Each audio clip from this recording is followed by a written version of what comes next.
Hi guys, so my name is Anna, as you've just heard, and I have this really audacious statement. I think crowdfunding is going to change the world. So that's what I'm going to talk about. That's basically what my entire presentation is, that and a few funny stories. But I thought that I probably should start by actually explaining what crowdfunding is, because I'm thinking a few of you in the room might have never heard of it before. So crowdfunding came from the idea of crowdsourcing. Crowdsourcing was a term that was coined in 2006 by John Howe in Wired magazine, and he was looking at specifically through the lens of stock photography.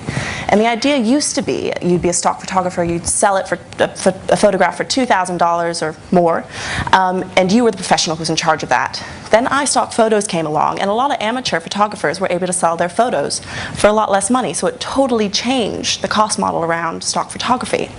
So I have a crazy idea. I just told you what crowdsourcing is. Now I want you to all stand up. Stand up, stand up. Now, pretend I'm a masseuse. There is no way I could give all of you in this room a massage because, you know, it'd take days and physically impossible. So turn to your left and give the person next to you a massage. Yeah. Okay, now you can turn the other way and give the other person a massage and say thank you. Yeah, cool. Okay, now you can sit down. It's been a big day, I thought you needed that. But, so, that probably wasn't long enough, I'm sorry, but I've only got 18 minutes. But that's crowdsourcing. That's the idea of giving the power to the crowd and getting them to do something. You know, maybe it's not the same level of professionalism as a professional masseuse, but you know, you still got something out of it and you still enjoyed it and you reciprocated back. So that is crowdsourcing. So what's crowdfunding? Crowdfunding is the idea that you can do that with money. So you bring money into the equation and you say, hey, I'm a band, I need $2,000 to record my next album. I don't have $2,000, so I am going to go to my crowd and ask them to pre-buy my album for $20, or get them to buy a ticket to my concert, or to, you know, for $100 maybe I could record their favorite song and put it on YouTube, even if it's not my genre. And so that's what crowdfunding is. It's having a set idea, a set goal of the amount of money you need in the timeline, and you can put it up on a platform and make it happen. Crowdfunding is a young industry. It's just really been formed. So the first major website was Kickstarter, the granddaddy of crowdfunding. They launched in April of 2009. But it's not just young in terms of being relatively new as a idea, but it's also the people using it are very young.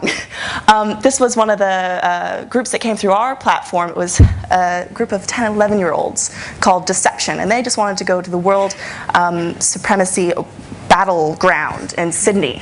They're a hip-hop crew. And so they went on and they managed to fund the cost to fly over to Sydney thanks to their dance teacher. So, and a few more people in their crowd. But it's also growing. It's crazy. There's over 300 crowdfunding platforms worldwide now. And there's 100 ready to launch tomorrow as soon as this equity crowdfunding comes into play. And it's not just growing in the number of platforms or the amount of money that's being raised. Last year, Kickstarter raised $100 million for 27,000 creative projects. So it's not just growing in size, it's also growing in the size of the projects that are going up. I'm not sure if you've ever heard of Amanda Palmer from Dresden Dolls. So, yeah. So she decided to leave her label. She was over her label, and she decided to go to her crowd. And so she said, you know, normally it would cost $500,000 to record and distribute my album. I want to do this for $100,000, and I'm going to get my fans and supporters in on that. And so she raised $1.2 million from 25,000 of her supporters to make her album happen. And so it's giving that power, and it's a disruptive innovation, a disruptive technology. It's a new way, and sorry, I get really excited about this, but I truly believe that technology is going to enable change, enable the future. So this is my favorite crowdfunding story. It's Bear Love Good, Cancer Bad. The Oatmeal. I'm not sure if you've ever heard of The Oatmeal. He's an illustrator, cartoonist. He got into a very tricky situation where someone had stolen his illustrations, and they were posting them on the web, and they weren't referencing him. So he wrote a very angry blog article about that. And the website set their lawyers on him and said, you have to pay us $20,000, defamation, all that. And he was like, no, I'm not going to pay you $20,000. I am going to raise $20,000 for the Wildlife Association and the Cancer Society. I'm going to name it bear love good, cancer bad, I'm going to take a photo of the $20,000 and draw a picture of your lawyer's mother with a Kodiak bear. And I'm going to send that to you. And so he did. And he raised on a crowdfunding platform within 64 minutes, he hit his goal, and in the end, he raised over $200,000. So that's just another random application of crowdfunding.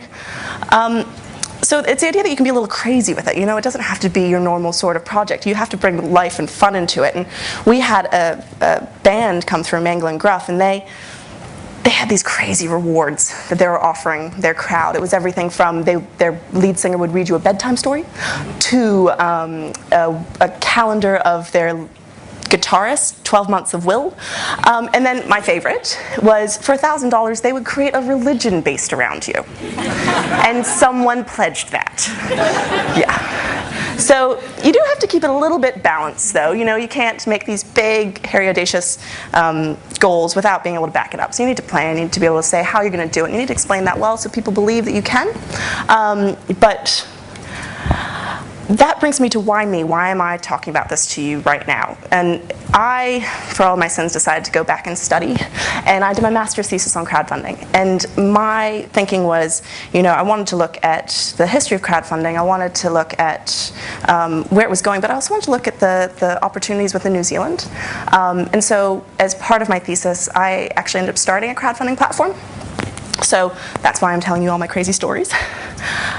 The thing that came out of that, though, and as you can hear, I have an accent, so it seems a little bit crazy that I'm saying we should focus locally, but I believe that in order to make change, you have to know your community. So it can't just be an online platform, it has to be an offline community as well. So making a change locally is really important, especially in New Zealand.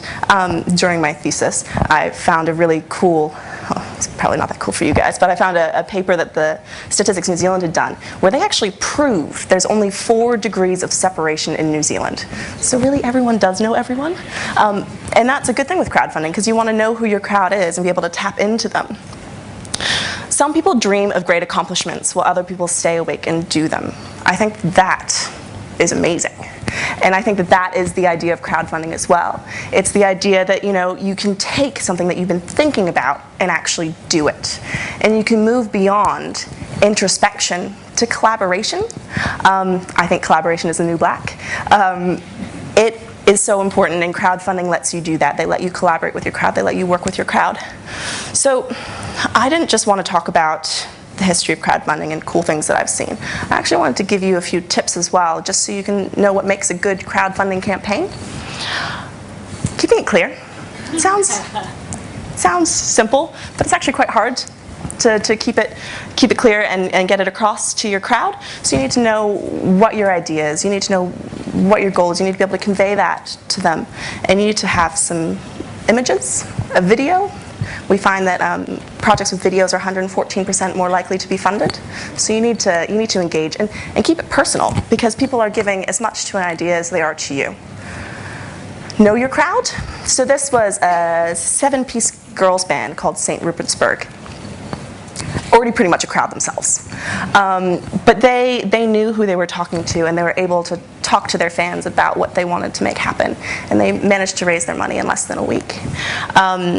Bearing in mind, the first person in your crowd is probably going to be your mother. So pick up that phone and tell her what you're doing. And it shouldn't just be an online thing. It shouldn't just be social media. You know, making that personal connection with people and calling them is really important. Updating your crowd. So it's sort of like going out on a date. You need to woo them a little bit before you get anything out of them. So you need to take them along for the journey, and you need to keep them updated.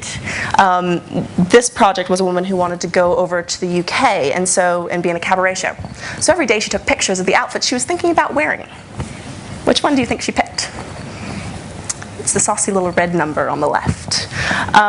But she kept them updated, and it wasn't just an ask for money, it was an ask to share on her project. It was an ask to talk about it, to give ideas on what you should wear. So it's a lot more than just the funding. Be different. As I said at the start, be a little crazy, be a little quirky, bring your own personality into it, and be prepared to change along the way as well. So this was a project, Road to Ruin. It was a young filmmaker down in Christchurch, and she just wanted to make a documentary on the first fully tattooed woman in New Zealand. And she during her crowdfunding campaign, had said she wanted to get it for the voiceover costs. She wanted to get a voiceover artist in to make her documentary with her.